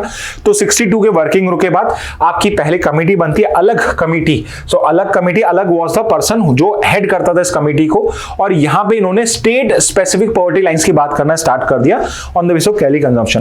तो 2100 और 2400 कैलोरीज पर डे का जो क्राइटेरिया था वो नेशनल था, वो आपका मेरा पूरा नेशनल था या पूरे इंडिया के लिए एक सिंगल था। अब मैंने यहाँ पे स्टेट स्पेसिफिक पॉवर्टी लाइंस के लिए यहाँ पे एक अलग मेथोडोलॉजी डेवलप करी। डिपेंडिंग ऑन द स्टेट मेरा जो कैलोरी कंजम्पशन मेथड होगा, उस बेसिस पे मैं स्टेट्स के लिए अलग अलग यहाँ पे पॉवर्टी लाइन डिसाइड करूंगा। तो कहीं पे 2400-2100 हो सकती है, कहीं पे 2300 हो सकती है, कहीं पे 2500-2600 हो सकती है। ठीक है, नेक्स्ट इसके बाद 1993 के बाद लकड़ावाला कमेटी मैंने बनाई। Lakdawala was the head of this particular committee, and यहाँ पे उन्होंने कंज्यूमर प्राइस इंडेक्सेस, तो इफ यू रिमेंबर इसको हमने इन्फ्लेशन के टाइम पढ़ा था, सीपीआई इंडेक्स जो होता है उसको यूटिलाइज करना स्टार्ट कर दिया, विच इज बेसिकली कि मैंने कैलोरीज को अब रुपीस के अंदर में कन्वर्ट करके आंसर प्रोवाइड करना स्टार्ट करा कि अगर इतना कोई कमा रहा है तो इस पर्टिकुलर इनकम से वो इतनी कैलोरीज को यहाँ पे अफोर्ड कर पाएगा, और उस बेसिस पे मैंने पॉवर्टी एस्टिमेशन को स्टार्ट किया। उसके बाद सबसे इंपॉर्टेंट जो कमिटी है आपकी, so I am giving it 3 stars, Tendulkar committee को 3 आउट ऑफ 3। 2009 में तेंदुलकर कमेटी हमने क्रिएट करी, और इस तेंदुलकर कमेटी ने आपका calorie intake to consumption expenditure की तरफ फोकस आपका मूव करा। तो यहां पे हेल्थ एंड एजुकेशन, तो रोटी कपड़ा मकान जो है करीब करीब मैं उस तरफ में अब 2009 ऑनवर्ड्स मूव करना स्टार्ट करा है। यानी सिर्फ कैलोरी इनटेक ही नहीं, अब जो मैं टोटल कंजम्पशन एक्सपेंडिचर है यहां पे मैं रुपये में कन्वर्ट कर चुका हूं कैलोरी इनटेक को, और अब जो मेरा कंजम्पशन एक्सपेंडिचर है उसमें मैं कैलोरी इनटेक के लिए पैसा प्लस हेल्थ और एजुकेशन के लिए जो मुझे पैसा रिक्वायर्ड होगा उसको भी उसके अंदर में इनकॉर्पोरेट कर रहा हूं। और although it looks very low, but 2009 में जो तेंदुलकर कमेटी ने रिकमेंडेशन दिया था दैट वाज कि अगर कोई पर्सन 27 रुपए पर दिन कमा रहा है रूरल एरियाज में और 33 रुपीज पर डे कमा रहा है अर्बन एरियाज में, तो that person is not below poverty line. यानी 27 रुपीज पर डे कोई रूरल एरियाज में कमा रहा है, 30 रुपीज करीब करीब अगर कमा रहा है, यानी 1000 रुपए से कम अगर वो कमा रहा है, 900 रुपए से ऊपर कमा रहा है, तो यहां पे वो पर्सन जो रूरल एरिया में होगा वो पुअर की कैटेगरी में नहीं आएगा। And same is the case with urban areas also. यानी अगर कोई 33 रुपीज पर डे कमाता है तो उस पर्टिकुलर सिचुएशन में वो पर्सन बिलो पॉवर्टी लाइन में नहीं कॉल करेगा। So that is what given by Tendulkar committee. अब इसके बाद रंगराजन कमेटी आई 2014 के अंदर में। 2014 के अंदर में जो ये कमेटी आई, ऑब्वियसली इन्होंने हेल्थ और एजुकेशन को कंसीडर करना स्टार्ट कर दिया था। अब रंगराजन कमेटी ने इसको और भी ब्रॉडर करा और इसने बोला education, health care and housing के ऊपर एक्सपेंडिचर, ट्रांसपोर्ट के लेकर जो एक्सपेंडिचर होता है या थोड़ा बहुत जो आपका लेजर एक्टिविटीज हैं उन सब के लेकर भी जो आपका कॉस्ट होता है उसको भी इसमें इंक्लूड करना चाहिए पॉवर्टी लाइन को, अगर मुझे डिटरमाइन करना है। And it's suggested a new poverty line of 32 rupees per day in rural areas and 47 rupees per day in urban area. तो यहां पे रंगराजन कमेटी ने बोला कि 32 रुपीज पर डे अगर कोई कमा रहा है तो रूरल एरियाज में वो पर्सन आपका बिलो पॉवर्टी लाइन नहीं आएगा, और अगर कोई 47 per day in urban areas कमा रहा है तो वो बिलो पॉवर्टी लाइन नहीं आएगा। However, as of now, it is not a good thing for us. But अभी भी हम इस कमिटी के रिकमेंडेशन को इंप्लीमेंट नहीं किया है. And currently we are utilizing to identify below poverty line the Tendulkar committee definition. तो अभी तक जो 2009 की आपकी डेफिनेशन है, जिसके अंदर में 27 per day and ₹33 per day for urban areas, इसी को ही आज भी हम फॉलो कर रहे हैं. However, इस गवर्नमेंट ने, जो आपकी बीजेपी गवर्नमेंट 2014 के बाद नरेंद्र मोदी गवर्नमेंट आई है, इसने अलग तरीके से पॉवर्टी को रिकॉग्नाइज करने के लिए अलग अलग टाइप के क्राइटेरिया यूटिलाइज करें. For example, I am sure you must be aware of NITI Aayog. NITI Aayog करके आपके एक बॉडी है. अगेन एक और आपके लिए क्वेश्चन, नीति आयोग जो है, नीति का मतलब पॉलिसी होता है, बट इंडिया के केस में जो नीति आयोग है, इस NITI का भी एक फुल फॉर्म है. तो please provide in the comment box what is the full form of नीति. इस नीति आयोग ने एक multi dimensional poverty index develop करा है. और डू नॉट थिंक कि इसमें खुद का ये ओरिजिनल कंसेप्ट है. एक ग्लोबल MPI इंडेक्स होता है आपका, global multi dimensional poverty index, जो UNDP प्रोड्यूस करता है. UNDP एंड ऑक्सफोर्ड इंटरनेशनल है, वो दो, ऑक्सफोर्ड पॉवर्टी, ये मिलके आपका इसको रन करते हैं, इसको प्रेजेंट करते हैं, जिसमें हम पॉवर्टी को या लेवल ऑफ पॉवर्टी को हम डिफरेंट डायमेंशंस के थ्रू देखते हैं. एजुकेशन, हेल्थ, लिविंग स्टैंडर्ड्स में हमने 7-8 तरीके निकाले हुए हैं, यानी करीब 10 डायमेंशन से हम जज करते हैं. तो इंडिया में जो नीति आयोग है, उसने खुद का मल्टी डायमेंशनल पॉवर्टी इंडेक्स बनाया for at the state level के लिए यहां पे करा है. और हम इसमें 12 इंडिकेटर्स को यूटिलाइज करते हैं. So apart from 10 indicators of the global MPI, हमने खुद के 2 यहां पे ऐड करें, maternal health and bank account access. अगर ये 12 क्राइटेरियाज के अंदर में कोई पर्टिकुलर पर्सन 3 या 4 क्राइटेरियाज के अंदर में वो डेफिशिएंट होता है, तो वो मल्टी डायमेंशन पुअर है. अदरवाइज वो यहां पे पॉवर्टी की कैटेगरी में नहीं फॉल करता है. तो अब इंडिया जो है, या नीति आयोग जो है, वो MPI इंडेक्स को यूज करता है to provide different benefits to the people. ठीक है. इसके अलावा हम कैसे पॉवर्टी एस्टिमेशन करते हैं, एक हमें अगर एब्सोल्यूट नंबर चाहिए होता है, या मल्टी डायमेंशनल पॉवर्टी इंडेक्स के लिए जो डेटा है वो कहां से आता है हमारे पास, तो उसके लिए आपका एनुअली कराया जाता है हाउस होल्ड कंजम्पशन एक्सपेंडिचर सर्वे. और अभी ये पर्टिकुलर आपका सर्वे आया था, जनवरी में ही इसका नया डेटा आया है SCES का. And as per this particular survey there was a decline in poverty in both rural and urban areas. कि जो तेंदुलकर कमेटी की डेफिनेशन मान लीजिए एज ऑफ नाउ, उसके बेसिस पे रूरल एरियाज और अर्बन एरियाज के अंदर में there is a decline in poverty. तो एटलीस्ट गवर्नमेंट का तो ये मानना है household consumption expenditure survey के थ्रू कि यहां पे there is a decline in poverty. However the problem is कि there are issues with data quality and methodology difference. तो बहुत सारे एक्सपर्ट्स ऑफ स्टैट्स वो ये यहां पे काउंटर कर रहे हैं कि जिस तरीके से यहां पे ये एस्टिमेशन किया गया है, इसमें डेटा क्वालिटी का इश्यू है, व्हिच मींस डेटा जो इन्होंने यूटिलाइज करा है, उसमें you cannot rely on that data properly to determine the poverty level, as well as methodology भी बहुत डिफरेंट है, जिस वजह से मे बी पॉवर्टी इतनी कम हुई नहीं है, बट फिर भी आपको नंबर कम दिख रहा है. Okay, so this is what has been said in this particular estimation. तो यहाँ पे इसी कंटेक्स्ट में आपका ये पर्टिकुलर आर्टिकल आया कि पॉवर्टी जो है वो अंडर एस्टिमेट तो नहीं हो रही है आपके यहाँ पे. नेक्स्ट पे आते हैं, new MG NREGA wage payment system not significantly better. तो आपकी एक पर्टिकुलर स्कीम है, I am sure you must have heard of it, national rural employment guarantee scheme, NREGA scheme भी बोला जाता है इसको. इस पर्टिकुलर स्कीम में हमने एक पिछले साल जनवरी 1, 2024 को पेमेंट का एक नया सिस्टम यूज करा था, जो आधार बेस्ड था, और यही उसका नाम है आधार बेस्ड पेमेंट सिस्टम, ABPS. तो यहाँ पे एक पर्टिकुलर रिपोर्ट आई है जिसने 1 साल से उसका इंप्लीमेंटेशन देखा है, और वहां पे the report is not good. It says कि जो पेमेंट सिस्टम है it is not significantly better, कोई ज्यादा डिफरेंस नहीं है, कोई फायदा नहीं हुआ है. उसके बजाय यहां पे नुकसान थोड़ा ज्यादा हो रहा है, not to the government but to the consumer, या कस्टमर जो है वहां पे जो पर्टिकुलर रूरल वेजर है उसको यहां पे ज्यादा इश्यू रेस हुए. अब before we go into this particular aspect कि यहां पे इश्यू क्या आया है, let's look at the basis of this particular scheme. तो MG नरेगा स्कीम जो है ये पर्टिकुलर 2005 का नरेगा एक्ट है, Mahatma Gandhi National rural employment Guarantee Act 2005 का है, और ये स्कीम MG नरेगा स्कीम 2006 में on the base of this act was launch. तो 2006 में स्कीम आई थी, 2005 में एक्ट आया था, और इसका जो ऑब्जेक्टिव, इस एक सिंगल ऑब्जेक्टिव लाइन से आप इसका जो पूरा पर्पस है वो यहां पे समझ सकते हो, विच is basically it provides livelihood security in rural areas So remember, it is not a universal scheme or a urban scheme. It is only for rural areas by providing at least 100 days. At least 100 days का काम मिलता है. किस type का? Veg employment, दिहाड़ी मजदूरी जो होती है, या आप जो काम करोगे उसका उसी टाइम पेमेंट होगा. आप सैलरी नहीं है कोई ईयर एंड में, या आप परमानेंट नहीं हो, आपको वेजेस मिल रहे हैं यहाँ पे, wage employment to every household, यानी हर पर्सन को नहीं, हर घर को काम मिलेगा. Willing to do work, willing to do मतलब उसकी मन में, वो खुद आके काम मांगेगा यहाँ पे, अगर उसको अनस्किल्ड मैनुअल लेबर करने में कोई इशू नहीं है. तो कौन सा काम मिलेगा? अनस्किल्ड होगा, यानी कोई स्किल्स रिक्वायर्ड नहीं है आपको, प्लम्बिंग या एक्सेट्रा या अकाउंट टेकिंग नहीं, बट अनस्किल्ड काम होगा. और मैनुअल लेबर, मैनुअल लेबर मतलब हाथ से फिजिकल आपको काम करना पड़ेगा.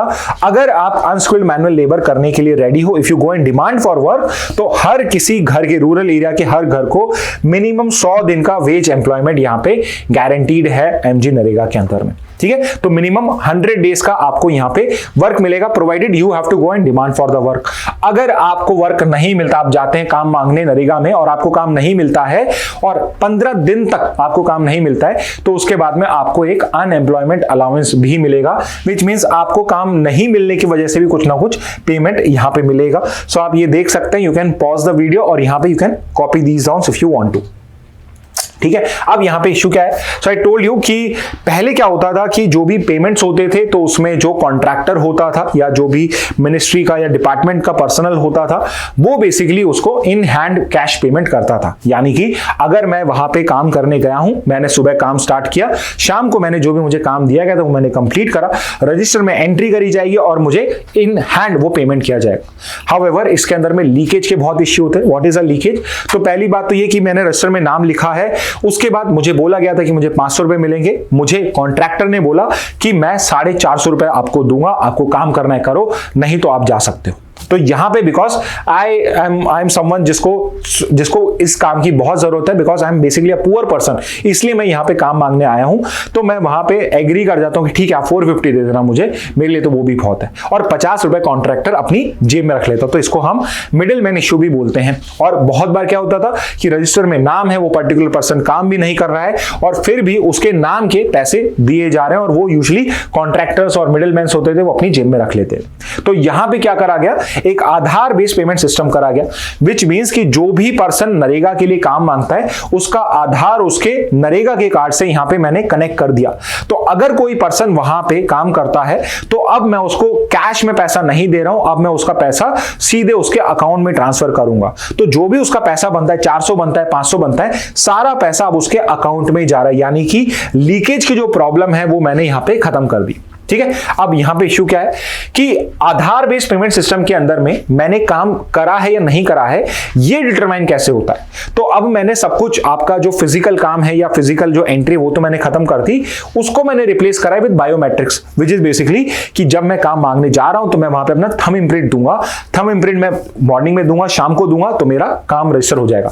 अब यहां पे इश्यू क्या होता है कि आपके थंब इम्प्रिंट्स के ऊपर पे जो बेसिकली प्रिंट्स होते हैं, फिंगर प्रिंट्स होते हैं, उसी से ही आपको आइडेंटिफाई किया जाता है. However, many of you might not know this, but अगर आप रेगुलरली मैनुअल लेबर करते हो तो आपके जो प्रिंट्स होते हैं ये आपके रब ऑफ हो जाते हैं, चेंज हो जाते हैं, या बिल्कुल आपके गायब हो जाते हैं.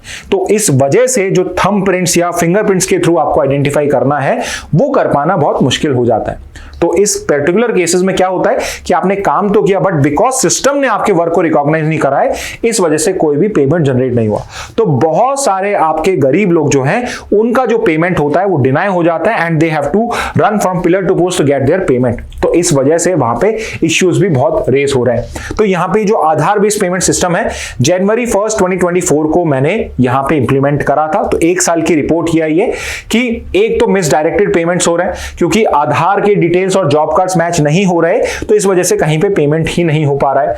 दूसरा है वर्कर के नेम डिलीट कर दिए गए due to Aadhaar related errors, कि एक पर्टिकुलर वर्कर है उसका आधार जॉब कार्ड से कनेक्ट नहीं हो पा रहा है, तो मैंने rather than remedifying that particular error, मैंने उसका नाम डिलीट कर दिया कि ठीक है ये वर्कर का नाम नहीं है, विच मींस अब मैं दिखा सकता हूं कि जितने भी लोग मेरे जॉब पे काम करने आ रहे हैं सब एबीपीएस के थ्रू हैं. बिकॉज मैं नहीं चाहता कि मैं दिखा दूं कि मेरे 10 लोग हैं जो बेसिकली आपके इस पर्टिकुलर सिस्टम में नहीं आ पा रहे। Problem with ABPS are centralised making resolution harder compare to bank account. तो पहले क्या होता था कि बिकॉज कैश में पेमेंट है, कोई भी इश्यू है तो आप लोकल लेवल पे उसको रिजॉल्व कर सकते थे, बट बिकॉज अब आधार बेस्ड पेमेंट सिस्टम है जो सेंट्रलाइज्ड है, तो अब आपको आधार के सिस्टम्स के थ्रू वहां पे सोल्यूशन पाना पड़ेगा। तो आप एक पर्सन हो जो अनस्किल्ड मैनुअल लेबर कर रहा है, probably you are illiterate, but you have to go through different offices और वहां पे you have to get your fair share of money कि भाई मेरे को ये पैसा मिलना चाहिए था, यहां पे मेरा पैसा अटका हुआ है। तो यहां पे भी बहुत सारे इश्यू है। फाइंडिंग क्या है? सो नो सिग्निफिकेंट इंप्रूवमेंट, कोई सिग्निफिकेंट इंप्रूवमेंट नहीं है। वेज पेमेंट में भी डिले है। एग्जांपल के लिए पेमेंट 7 दिन के अंदर अंदर में करना होता है, तो यहां पे ये देखा गया कि जब बैंक अकाउंट बेस्ड पेमेंट्स करे जा रहे थे, बैंकों में डायरेक्टली दिया जा रहा था, 36% केसेस में डिले होता था और एबीबीएस पेमेंट में 39% केसेस में डिले होता है। तो यहां पे एक्चुअल में डिले ज्यादा हो गया है, ऑल्दो बहुत कम चेंज है, बट यहां पे क्या शो कर रहा है कि आपने जो एबीबीएस सिस्टम करा है उससे कुछ फायदा तो हुआ नहीं है। यहां पे आज भी डिले हो रहा है, कोई सिग्निफिकेंट इंप्रूवमेंट नहीं हो रहा है। एट द सेम टाइम यहां पे जो वर्कर है उनकी जो लाइफ है उसके अंदर में डिफिकल्टीज इंक्रीज हो चुकी हैं। ओके, तो ये एकदम रिसेंट आपकी रिपोर्ट आई है। नेक्स्ट न्यूज पे आते हैं, हिंदू पे। Use of loud speakers not crucial for any religion says Bombay high court. So I am sure as a student you must have faced this thing also कि आप रात को पढ़ना चाह रहे हो, शाम को पढ़ रहे हो या शाम को पढ़ने की कोशिश करो, आपके एग्जाम्स आ रहे हैं एंड पास में कोई मंदिर है या कोई मस्जिद है या कोई पर्टिकुलर रिलीजियस प्लेस है या कुछ रिलीजियस प्लेस भी नहीं है, बट पड़ोस में कोई जागरण करा रहा है और उस वजह से आपकी जो लेट नाइट की स्टडीज हैं, इवनिंग की स्टडीज हैं वो डिस्टर्ब हो रही हैं या लेट से आपकी स्लीप डिस्टर्ब हो रही है। तो यहां पे बॉम्बे हाई कोर्ट ने क्लैरिटी दी है कि जो लाउड स्पीकर का यूजेस है, this is not crucial for any religion says Bombay high court, which means कि लाउड स्पीकर्स को यूज करना कोई भी पर्सन ये नहीं कह सकता है कि ये उसका राइट टू रिलीजन का पार्ट है। अब यहां पे राइट टू रिलीजन कैसा है? तो आपके कॉन्स्टिट्यूशन में फंडामेंटल राइट है राइट टू रिलीजन, जो ये कहता है कि every person has a right to profess, practice and propagate religion. Profess मतलब बताना, प्रैक्टिस मतलब कैसे आप उसको एक्ट आउट करते हो, और प्रोपगेट मतलब स्प्रेड करना। ये तीनों आपके राइट टू रिलीजन के पार्ट होते हैं। और बहुत बारी आर्ग्यू करा गया है कि लाउड स्पीकर को यूटिलाइज करने से मैं अपने रिलीजन को प्रोपगेट करने में कर रहा हूं। Eight the same time article 19 भी मेरा एक राइट है, 19(1)(a) freedom of speech and expression. मेरे को अभिव्यक्ति की आजादी है, मतलब मैं अपने आप को कैसे एक्सप्रेस करना चाहता हूं, ये मेरा फंडामेंटल राइट है। और लाउड स्पीकर को यूज करके मैं अपने freedom of speech and expression को यहां पे यूटिलाइज करना चाहता हूं। हाउएवर बॉम्बे हाई कोर्ट ने क्या बोला यहां पे कि जो particular use of loud speakers है ये किसी भी राइट टू रिलीजन का एसेंशियल पार्ट नहीं, it's not an essential practice, which means you can not से कि भाई लाउड स्पीकर को यूटिलाइज करके मैं रिलीजन को, अपना जो राइट टू रिलीजन है उसको बेटर एक्सरसाइज कर सकता हूं। This is not the case. और यहां पे एक इंपॉर्टेंट इश्यू रेज करा गया है which is of noise pollution. So in country like India, noise pollution is not considered exactly a pollution because हमारे पास और भी सारे pollutions हैं, जैसे air pollution, water pollution, हम उनसे ही बाहर नहीं आ रहे। तो ये एटलीस्ट डेवलप सोसाइटीज के pollution के कंसेप्ट हम कहाँ ही रिकॉग्नाइज करेंगे। However, यहाँ पे noise pollution को भी यहाँ पे एक आपका न्यूसेंस माना गया है और यहाँ पे कोर्ट ने डायरेक्टिव्स दिया है regarding the governments, regarding all the institutions की आपको एंटी नॉइस पॉल्यूशन के आपको स्टेप्स लेने पड़ेंगे। For example as simple as कि आपको एक डेसिबल लेवल से ऊपर आपको कोई भी शोर नहीं करना है, डिफरेंट इक्विपमेंट्स आपको यूज करने हैं। आपको अगर कोई पर्टिकुलर इवेंट करना है जहां पे आप बेसिकली कोई शोर करने वाले हो तो वहां पे आपको वो क्लोज स्ट्रक्चर्स के अंदर में करना पड़ेगा, सो दैट जो उसके आसपास के लोग हैं उनको कोई डिस्टर्बेंस कॉज ना हो। तो यहां पे एक इंपॉर्टेंट जजमेंट आया विच इज रिगार्डिंग कि बहुत जगह आप देखते होंगे कि जैसे मुस्लिम्स के अंदर में जो अजान की प्रैक्टिस होती है 5 बार बोली जाती है, सुबह से शाम 5 बार करी जाती है, उस पर्टिकुलर केस में लाउड स्पीकर्स को यूज करना उनका एसेंशियल पार्ट नहीं है, which means they can not claim. और यहां पे गवर्नमेंट की रिस्पांसिबिलिटी बनती है कि इफ समवन सेज कि उसको नॉइस पॉल्यूशन हो रहा है या उसकी जो डेली लाइफ उसको इंपैक्ट हो रहा है, तो वहां पे लाउड स्पीकर का जो यूसेज है उसको वहां पे रिस्ट्रिक्ट कराया जाए। ओके, तो this is regarding a Bombay high court judgment. Okay, so please read this news if you have it. Okay, next पे आते हैं, इंडियन एक्सप्रेस की कुछ न्यूज देख लेते हैं। सो यूजुअली जो न्यूज आपके हिंदू में इंडियन एक्सप्रेस में आती है आपकी ओवरलैपिंग होती है, तो किसी भी एक न्यूज़पेपर में कवर वो होती है। बहुत बार स्टूडेंट्स कहते हैं सर आज ये न्यूज़पेपर आपने हिंदू में कवर करी, इंडियन एक्सप्रेस में आई नहीं। सो अगर आप रेगुलरली कोई न्यूज़पेपर पढ़ते हो, कल आई होगी या कल आएगी वो पर्टिकुलर न्यूज, पर न्यूज दोनों न्यूज़पेपर में कवर होती है आपकी, ठीक है। एट द सेम टाइम अगर कोई भी ओवरलैप नहीं होता है उसके लिए हम लोग हैं, इसीलिए हम इस न्यूज को कवर कर रहे हैं। जैसे जो इंडियन एक्सप्रेस में है, इट इज बेसिकली कि यहां पे सुप्रीम कोर्ट ने एक पर्टिकुलर ऑब्जर्वेशन करी है, इतने एक सजेशन दिया है कि यहां पे हम एड हॉक जजेस को क्यों नहीं यूटिलाइज करते high court. And it is basically because कि यहां पे अभी एक रिपोर्ट आई थी कुछ दिन पहले, हमने एक आर्टिकल, एक एडिटोरियल डिस्कस करा था जहां पे इट वाज प्रोवाइडेड कि आपके हाई कोर्ट्स के अंदर में बहुत ज्यादा वैकेंसी हो रही है। फॉर एग्जांपल अराउंड 370 380 कुछ सीट्स हैं जो वेकेंट है आउट ऑफ 1122 सीट्स। तो टोटल जो जजेस होने चाहिए उसमें से 370 सीट्स एम्प्टी हैं। एंड उसमें एक स्पेसिफिक एग्जांपल लिया गया था इलाहाबाद हाई कोर्ट का, यानी जो यूपी आपकी सबसे पॉपुलर स्टेट है जहां पे सबसे ज्यादा केस पेंडिंग है, उस पर्टिकुलर हाई कोर्ट के अंदर में 50% वैकेंसीज हैं। तो यहां पे आपके सुप्रीम कोर्ट ने एक रिकमेंडेशन दिया है कि हमें एड हॉक जजेस को हाई कोर्ट में अपॉइंट करना चाहिए।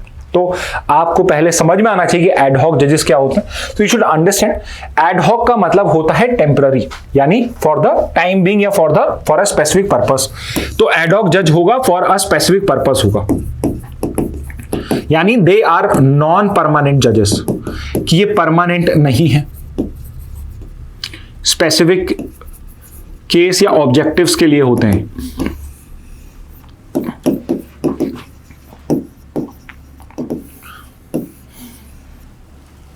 अब क्वेश्चन ये आता है क्या आपके इंडिया के अंदर में ये चीज अलाउड है? सो आंसर इज यस, कि अगर सुप्रीम कोर्ट कह रहा है तो ऑब्वियसली उसका कुछ बेसिस होगा। तो आपके कॉन्स्टिट्यूशन में ही एक आर्टिकल है, article 224A of the constitution. Article 224A capital A of the constitution provide करता है अपॉइंटमेंट ऑफ एड हॉक जजेस, यानी टेम्पररी पीरियड के लिए भी आप किसी को हाई कोर्ट का, सुप्रीम कोर्ट का जज बना सकते हो। 224A के अंदर में आप हाई कोर्ट के अंदर में एड हॉक जजेस बना सकते हो। बट कब बना सकते हो? 224A क्या कहता है? तो ये अलाउ करता है आपको एड हॉक जजेस बनाना इन केस वहां पे बहुत ज्यादा जुडिशियल वैकेंसी हो,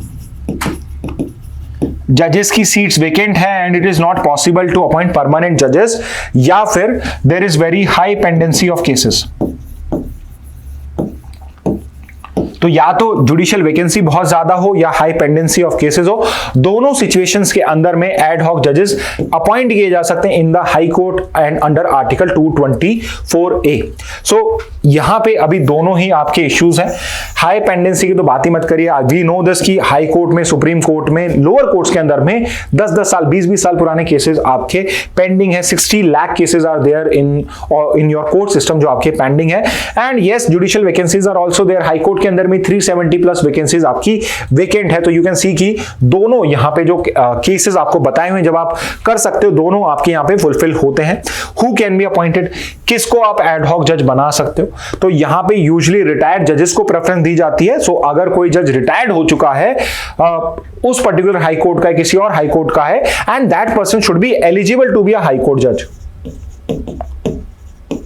सो apart from age criteria, age criteria तो रिटायर्ड एज पे लगेगा नहीं, तो इस वजह से कोई भी पर्सन जो हाई कोर्ट का जज बनने के लिए एलिजिबल हो, so it is not necessary कि वो रिटायर्ड जज ही होना चाहिए, हाई कोर्ट का प्रीवियस जज होना चाहिए। Anyone who is eligible to be a high court जज, they can be made ad hoc high court जजेस। तो बहुत बार टेम्पररी पीरियड के लिए आप एडवोकेट्स को भी हाई कोर्ट जज की तरह नॉमिनेट कर सकते हो, बट उसमें उस पर्सन की कंसेंट लेना कंपलसरी है। विच मींस ऐसा नहीं हो सकता है कि यहां पे ऑर्डर आ जाए कि आप आज से रिटायर्ड हो गए थे बट अब आपको वापस से सर्विस देनी है, सामने वाला पर्सन कंसेंट करता है तो ही आप यहां पे कर सकते हो। और इसका प्रोसीजर क्या है? So remember, it is basically done by the chief justice of the concern high court. तो जो रिकमेंडेशन दी जाती है कि बनाना है या नहीं बनाना है, बनाना चाहिए नहीं बनाना चाहिए, ये chief justice of the concern high court. तो जिस हाई कोर्ट के अंदर में वैकेंसीज है, जिस हाई कोर्ट के अंदर में पेंडेंसीज है, जिस हाई कोर्ट के अंदर में एड हॉक जज बनाना है, वहां पे chief justice of the concern high court जो है वो प्रेसिडेंट को रिकमेंडेशन भेजता है। रिमेंबर, चाहे सुप्रीम कोर्ट के जजेस हो चाहे हाई कोर्ट के जजेस हो, दोनों ही लेवल पे आपका प्रेसिडेंट ही जजेस को अपॉइंट करता है। और जब वो अपॉइंट करता है तो यहां पे एड हॉक जजेस के लिए recommendation chief justice justice of concern high court के थ्रू आती हैं और यहां पे president before taking a decision takes the consultation of chief justice of India. तो यहां पे जो पर्टिकुलर सजेशन होता है of the high court concern high court, इसमें प्रेसिडेंट पहले चीफ जस्टिस ऑफ इंडिया से कंसल्ट करता है, उसकी रिकमेंडेशन पूछता है। अगर चीफ जस्टिस ऑफ इंडिया भी एग्री करता है तो इस पर्टिकुलर केस में आप किसी पर्सन को एड हॉक जज बना सकते हो। लाइक आई टोल्ड यू कि इनका टेन्योर क्या होता है, तो यूजुअली एड हॉक का मतलब है जब तक वो काम कंप्लीट नहीं होता है तब तक वो पर्टिकुलर पर्सन वहां पे एज अ जज एग्जिस्ट कर सकता है। तो जो भी नीड है, वर्कलोड है, उसके बेसिस पे आप उसका टेन्योर डिसाइड कर सकते हो। फंक्शंस एंड पावर्स क्या होते हैं, so they behave, they have all the powers, all the benefits of being a high court जज। जो भी उनके फंक्शंस होते हैं, प्रिविलेजेस होते हैं, everything is given to a ad hoc जज आल्सो। पर्पस क्या होता है, to reduce pendency, to ensure speedy justice. Previous instances, क्या इससे पहले एड हॉक जजेस अपॉइंट किए गए? सो नॉट वेरी ऑफन, सिर्फ 3 ही केस हैं, यानी 224A एक डोरमेंट प्रोविजन की तरह है, बहुत कम यूटिलाइज होता है और ऐसे सिर्फ 3 इंस्टांसेस हुए हैं जहां पे डिफरेंट हाई कोर्ट्स के अंदर में 3 एड हॉक जजेस को आपने अपॉइंट करा था। सो ऑल्दो 224A के अंदर में because of pendency, because of vacancies, आप एड हॉक जजेस फॉर द टाइम बीइंग आप अपॉइंट कर सकते हो, बट इस पर्टिकुलर प्रोविजन को इतना यूटिलाइज नहीं किया गया है। Okay, so this is the context of this particular news item जो इंडियन एक्सप्रेस में है कि क्या आप टेम्पररी पीरियड के लिए हाई कोर्ट में जजेस अपॉइंट कर सकते हो। सो आंसर इज यस, कर सकते हो, प्रोवाइडेड कि ये पर्टिकुलर जो क्राइटेरिया है, ये जो पर्टिकुलर प्रोसीजर है, ये यहां पे इंप्लीमेंट करा जा सके। ओके, इंडियन एक्सप्रेस की एक और न्यूज है, THE rankings ISC only in institute to make it to top 100। तो यहां पे आपकी एक पर्टिकुलर ऑर्गेनाइजेशन है, Times Higher Education. So it's not an Indian organisation, do not think Time group जो है इंडिया का उसका है ये। टाइम हायर एजुकेशन एक आपका US बेस्ड ग्रुप है जो वर्ल्ड की यूनिवर्सिटी रैंकिंग्स निकालता है और इसकी 2025 की सब्जेक्ट बेस्ड रैंकिंग्स आई हैं, जिसके अंदर में आपका ISC बैंगलोर है, Indian institute of science, Indian institute of science Bengaluru, a very reputed institution. ये कंप्यूटर साइंस कैटेगरी के अंदर में टॉप 100 में आने वाली इंडिया की पहली यूनिवर्सिटी बन चुका है। So this is the first university from India जो वर्ल्ड की टॉप 100 की कंप्यूटर साइंस की यूनिवर्सिटी में फॉल करता है। तो इसकी एक जनरल लिस्ट भी आएगी, the Times Higher Education world university rankings general जो है वो अलग से आएगी, और यहाँ सब्जेक्ट बेस्ड 2025 का आया है, जिसके अंदर में ISC बैंगलोर जो है वो आपके टॉप 100 में फॉल करा है। और इसके अलावा वर्ल्ड की कौन सी 3 यूनिवर्सिटीज हैं?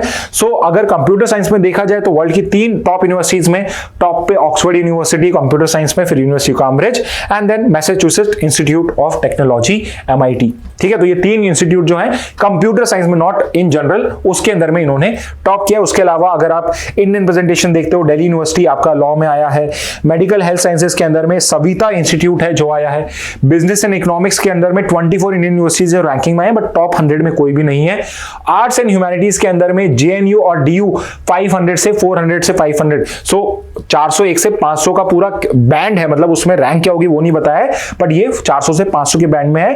एंड सोशल साइंसेज के अंदर में हमारे 14 यूनिवर्सिटीज आए हैं। तो ये सब आपको याद नहीं करना है, this is just for your reference, but you should know कि जो ISC बैंगलोर है वो कंप्यूटर साइंस में Time Higher Education world university ranking में टॉप 100 में 99th पोजीशन पे आया है। एंड वर्ल्ड की टॉप यूनिवर्सिटी कंप्यूटर साइंस में ऑक्सफोर्ड यूनिवर्सिटी है।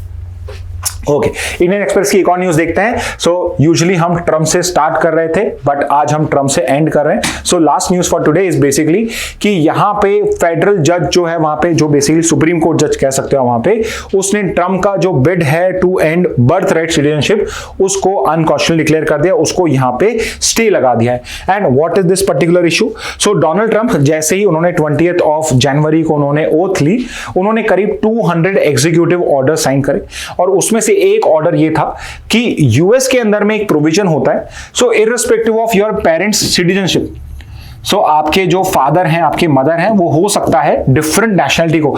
लेट्स से फादर जो है वो आपका कनाडा सिटीजन है, कैनेडियन सिटीजन है, मदर जो है वो मैक्सिकन सिटीजन है, दोनों ही अभी तक यूएस के सिटीजन नहीं बने, but their offspring is basically was born in US. तो अगर उसका बर्थ यूएसए में हुआ है तो वो जो चाइल्ड होगा that would have birth right of citizenship, कि उसको by the fact of birth in US उसको यहां पे यूएस सिटीजनशिप एलोकेट कर दी जाएगी। तो यहां पे ट्रंप ने एक एग्जीक्यूटिव ऑर्डर साइन करा है जिसके थ्रू ये पर्टिकुलर जो प्रोसेस ऑफ सिटीजनशिप है इसको एंड करने की बात है। What is the scenario in India first? इसको भी डिस्कस करेंगे, बट इंडिया में क्या सिनेरियो? रिमेंबर, इंडिया के अंदर में बाय बर्थ इंडिया में बाय बर्थ आपको सिटीजनशिप नहीं मिलती है। तो हो सकता है कि आपके पेरेंट्स इंडियन सिटीजन्स नहीं हो और आपकी जो सिटीजनशिप है या आपका जो बर्थ है वो इंडिया में हुआ है, तो उस सिचुएशन में आपको इंडियन सिटीजनशिप नहीं मिलती है। द रिक्वायरमेंट इज कि आपके में either of the parents needs to be an Indian citizen, यानी जो आपके फादर हैं या मदर हैं उनमें से एक का इंडियन सिटीजन होना जरूरी है। And eight the same time उन दो में से लेट से अगर ये आपके इंडियन है, फादर इंडियन है, then mother should not be an illegal immigrant, which means यहां पे तो थोड़ा सा कॉम्प्लिकेटेड है। कॉम्प्लिकेशन इज व्हाट कि इंडिया के अंदर में बाय बर्थ सिटीजनशिप नहीं मिलती है। देयर इज अ रिक्वायरमेंट कि दोनों पेरेंट जो हैं उनमें से एक इंडियन होना जरूरी है और जो इंडियन भी है उसके अलावा जो दूसरा है वो इलीगल इमिग्रेंट नहीं होना चाहिए। यानी कि दोनों या तो लीगली इंडिया में आके रह रहे हो, रेसिडेंस हो लीगल इनका, और प्लस उनमें से एक का इंडियन होना कंपलसरी है। यानी कि अगर दोनों के पास इंडियन सिटीजनशिप नहीं है तो उस पर्टिकुलर केस के अंदर में आपको बर्थ राइट सिटीजनशिप इंडिया में नहीं मिलती है।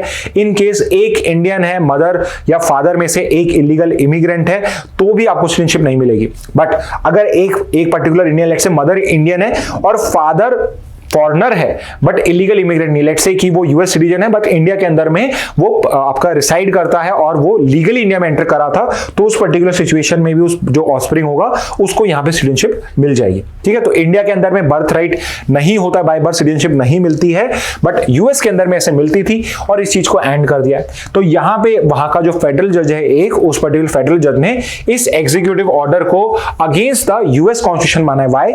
बिकॉज वहां का एक 14 amendment to the US constitution है जिसके अंदर में सिटीजनशिप बाय बर्थ का जो प्रोविजन है वो प्रोवाइडेड है। और इसका सिंपल सा प्रिंसिपल ये है कि अगर कॉन्स्टिट्यूशन में कोई आपको fundamental right provides, fundamental right there, अगर वहां पे कोई आपको कॉन्स्टिट्यूशन में राइट प्रोवाइडेड है तो वो यूएस के या एग्जीक्यूटिव के ऑर्डर से यानी प्रेसिडेंट के ऑर्डर से आप रिवर्स या चेंज नहीं कर सकते हो। ठीक है, तो जस्ट लाइक इन इंडिया अगर कॉन्स्टिट्यूशन में मुझे अमेंड करना है तो that amendment has to pass through the parliamentary system, the same is the case in US also. तो वहां पर भी अगर कॉन्स्टिट्यूशन को अमेंड करना है तो वो यूएस कांग्रेस जो वहां पे हाउस ऑफ रिप्रेजेंटेटिव और हाउस ऑफ सीनेट उसके थ्रू पास होगा। उसके बाद अगर कोर्ट को लगता है कि ये basic feature of the constitution नहीं है जैसे इंडिया में होता है, ये पर्टिकुलर थ्योरी आपकी यूएस से डिराइव करी गई है, अगर वो बेसिक फीचर ऑफ कॉन्स्टिट्यूशन नहीं है तो उसको हम वहां पे अमेंड कर सकते हैं, otherwise those cannot be changed in US also। ठीक है, तो यहां पे हम ट्रम्प के साथ इस पर्टिकुलर न्यूज आइटम्स को एंड करेंगे। Okay, so student, these were the important news from the Hindu and Indian Express. I hope this initiative is useful. Any doubts, any feedback, please mention it in the comment box. ठीक है, with this message, let's end today's session. Thank you and have a very nice day.